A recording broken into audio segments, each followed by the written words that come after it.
남편이 떠난 뒤로 15년을 혼자 살면서 하루가 그저 흐르는 시간 일뿐이라고 생각했죠. 그런데요, 버려진 화분 하나가 제 인생을 바꿨습니다. 죽었다고 생각했던 줄기에서 어느 날 작은 초록빛 하나가 올라왔습니다. 그리고 저는 그 순간 살아난 게 화분이 아니라 저라는 걸 알았습니다. 저는 올해 75이 되었습니다. 남편이 떠난 뒤로 이 집에서 혼자 지낸 지 15년. 더 이상 슬프지도 않다고 스스로 말하곤 했지만 사실은 슬픔에 익숙해졌을 뿐이었습니다. 집안에는 시계 소리와 냉장고 돌아가는 소리만이 울렸고 그 사이를 메우는 건 식탁 위에 혼자 놓인 컵 하나, 아침마다 넣었다 빼는 의자 한 번의 움직임뿐이었습니다. 그런데 어느 날 아파트 분리수거장 한쪽에서 버려진 화분 하나가 제 눈에 들어왔습니다. 흙은 돌처럼 굳어 있었고 줄기들은 다 말라 부서지기 직전이었습니다. 누가 봐도 죽은 화분이었지요. 그런데 저는 그 화분을 들고 있었고 어느새 엘리베이터를 타고 있었고 집으로 가져오고 있었습니다. 내가 이걸 왜 들고 왔지? 그 질문은 그 자리에서 답을 얻지 못했습니다. 하지만 마음속 어딘가에서 아주 오래된 감정 하나가 움직이고 있었습니다. 화분을 싱크대 옆에 두고 한참을 바라보았습니다. 말린 줄기는 손만 대도 바스러졌고 흙은 돌처럼 딱딱했습니다. 그런데도 희한하게 버릴 생각이 들지 않았습니다. 그때 오랜 기억 하나가 떠올랐습니다. 영자야, 식물은 말이야. 마음이랑 똑같아. 누가 들여다봐주면 살아난다. 남편의 말. 지금 생각하면 그 말은 식물이 아니라 저에게 해주는 말이었습니다. 남편은 참 유난스러웠습니다. 죽은 줄기로 보이는 것도 절대 버리지 않았습니다. 대야에 물을 받아 흔적 없는 뿌리 하나를 담가두고 그러다 새잎이 나면 아이처럼 웃던 사람이었습니다. 그런 남편을 이해하지 못했던 제가 지금 이 버려진 화분을 안고 있는 걸 보면 참 인생은 묘합니다. 저는 그날 밤 초보자용 실내 미니 화분 세트를 주문했습니다. 누구를 위해 이걸 주문한 걸까? 저도 잘 몰랐습니다. 그냥 오랫동안 잊고 있었던 기대하는 마음 같은 것이 살짝 고개를 든 느낌이었습니다. 며칠 뒤 택배가 도착했습니다. 작은 상자 안에 들어있던 건 부드러운 흙, 모종삽, 화분 받침, 작은 새싹 3개. 상자를 여는 순간 마치 오래된 서랍을 열었는데 그 안에서 내 어린 시절 향기가 나는 것처럼 이유 없는 따뜻함이 올라왔습니다. 저는 욕실로 가서 화분을 씻기 시작했습니다. 분리수거장에서 데려온 그 낡은 화분을 씻기 시작했습니다. 마른 흙을 털어내는 과정은 쉽지 않았습니다. 돌처럼 굳어 안 나오는 부분은 손톱으로 긁어내야 했고 흙먼지가 날려 눈도 시큰했습니다. 그러다 문득 이런 생각이 들었습니다. 이 화분. 누군가 이렇게 버려버릴 때 얼마나 오래 방치됐을까? 그리고 그 순간 화분이 아니라 제 마음이 떠올랐습니다. 남편이 떠나고 아이들이 살던 집을 떠나고 하루하루가 반복되면서 저도 누군가에게 버려진 것처럼 느껴질 때가 많았습니다. 그래서였을까요? 저는 화분을 버리지 못했습니다. 그날 밤 저는 말라버린 뿌리들을 조심스레 잘라내고 새로운 흙을 부어 작은 새싹을 한가운데 심었습니다. 물도 살살 주었습니다. 그리고 아주 오랜만에 하루를 기대하며 잠들었습니다. 다음 날 아침 눈을 뜨자마자 저는 베란다로 갔습니다. 새싹은 변화가 없었습니다. 당연한 일입니다. 하지만 화분을 확인한다는 행동이 저에게는 아주 큰 의미였습니다. 혼자 사는 사람에게 하루를 열어주는 이유가 있다는 건 정말 소중한 일이니까요. 그날 이후부터 저의 아침 루틴은 이렇게 바뀌었습니다. 뜨거운 물 한 잔 준비, 화분을 햇빛 가까이 옮기기, 흙이 촉촉한지 확인, 새싹에게 조용히 인사, 그리고 매일 잘 있지? 그렇게 말을 걸었습니다. 남편이 생전에 늘 하던 방식이었습니다.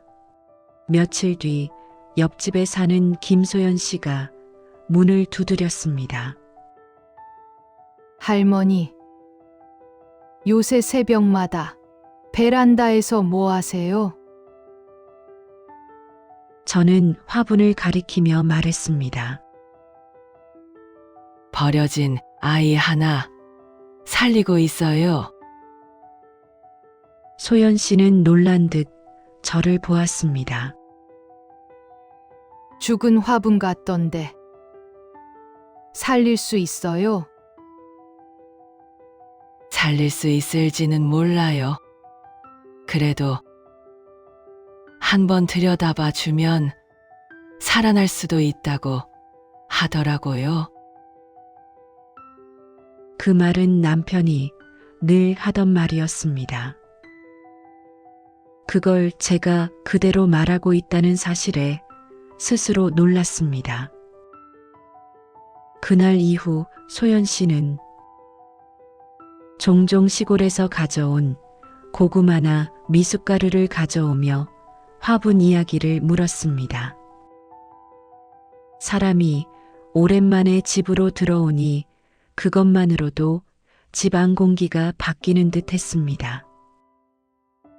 어느 아침 저는 화분을 확인하려고 베란다에 나갔다가 눈을 의심했습니다. 제가 새로 심어준 새싹이 아니라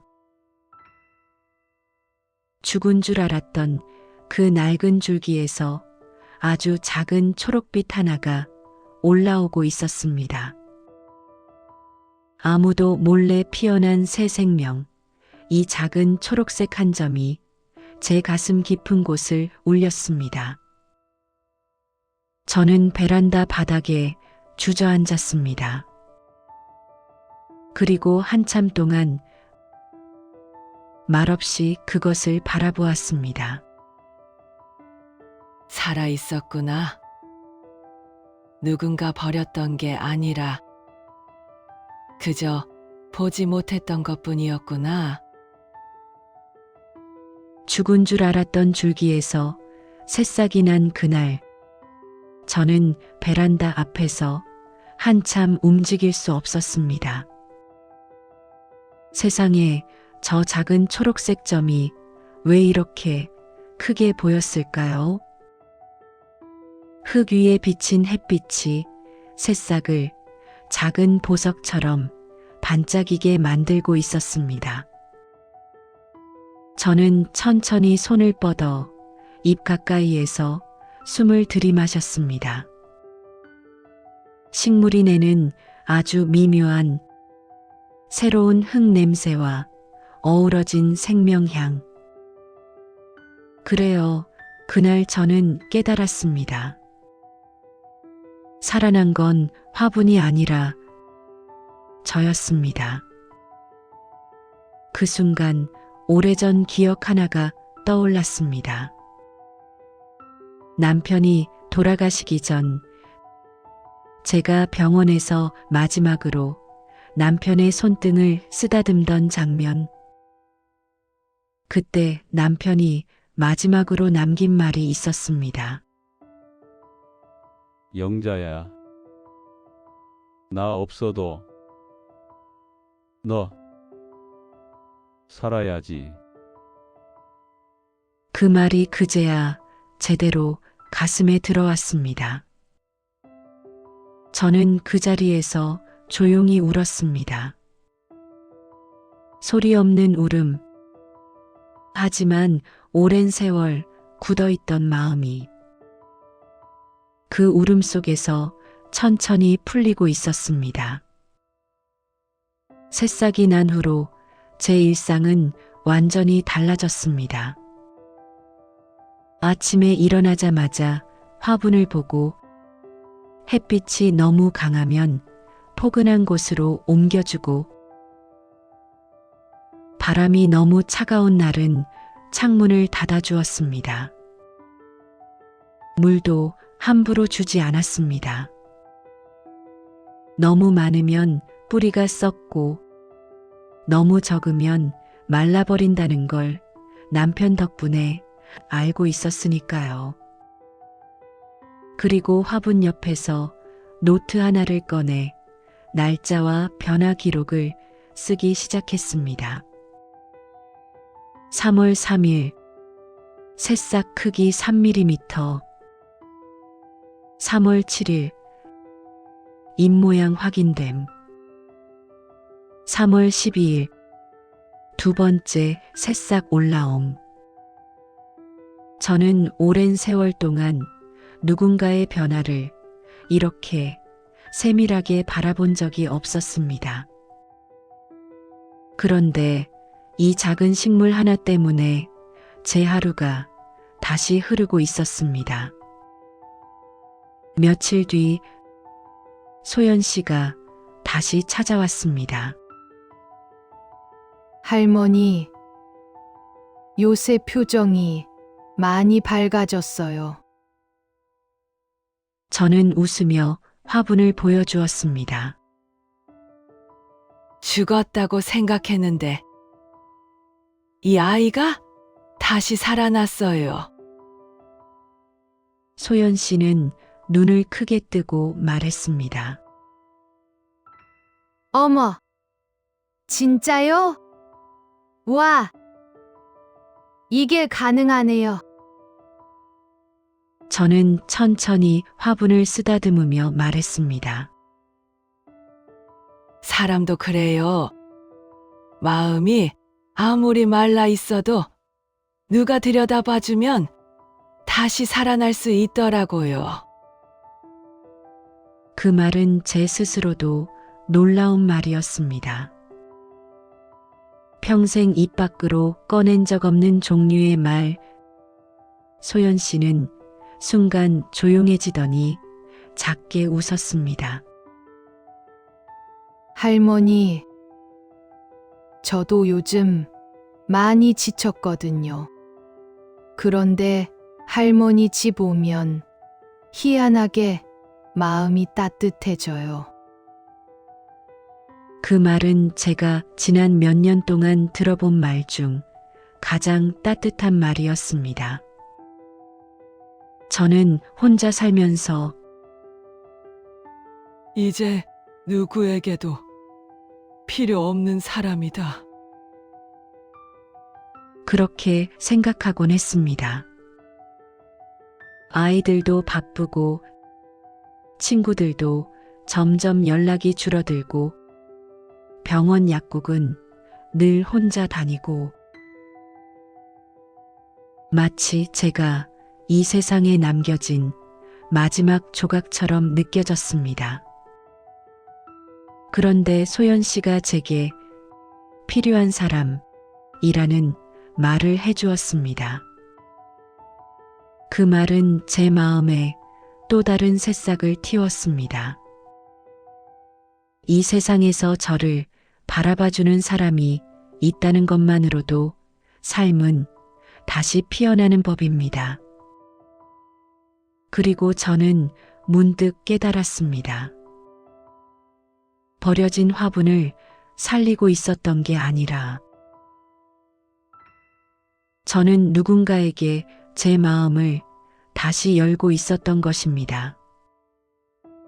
그러던 어느 날이었습니다. 아파트 복도에서 제가 늘 인사만 나누던 윗집 할아버지를 다시 만났습니다. 그분은 항상 가까운 마트에서 장을 보시고 천천히 걸어오는 분이었습니다. 그날 할아버지는 제 베란다 쪽을 바라보며 말했습니다. 화분 키우시나 봅니다. 저는 놀라서 말했습니다. 어쩌다 보니 버려져 있던 아이를 데려와 살리고 있어요. 할아버지는 고개를 끄덕이며 말했습니다. 식물은 사람 손길 따라 많이 달라지지요. 저도 할머니 돌아가신 뒤로 난초 하나 키우는 게 낙입니다.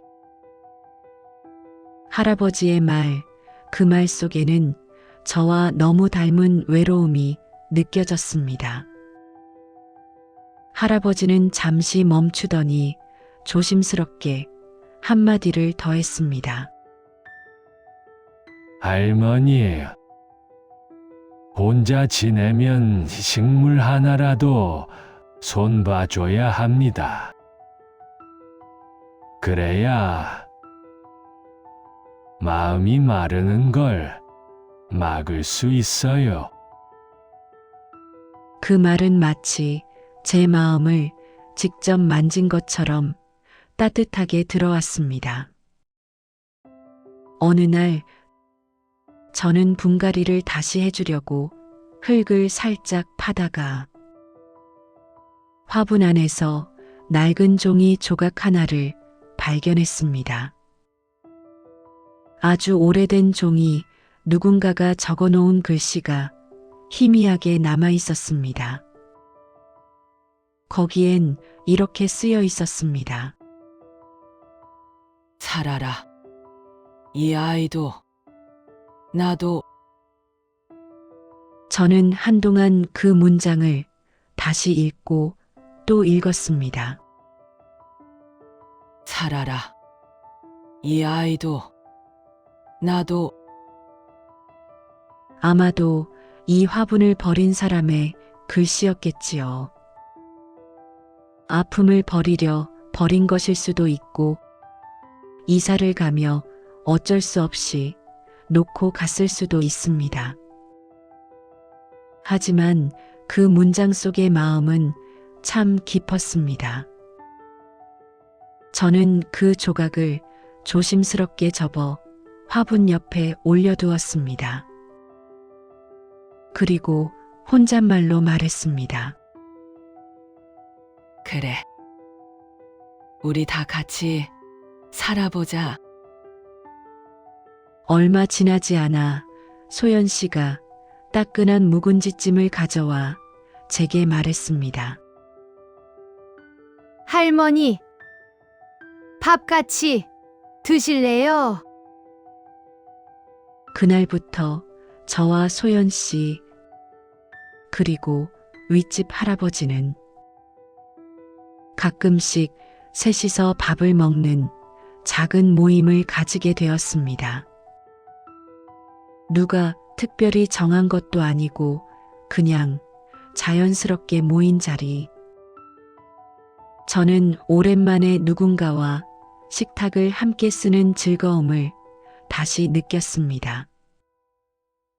숟가락 부딪히는 소리조차 따뜻했습니다. 할아버지가 말했습니다.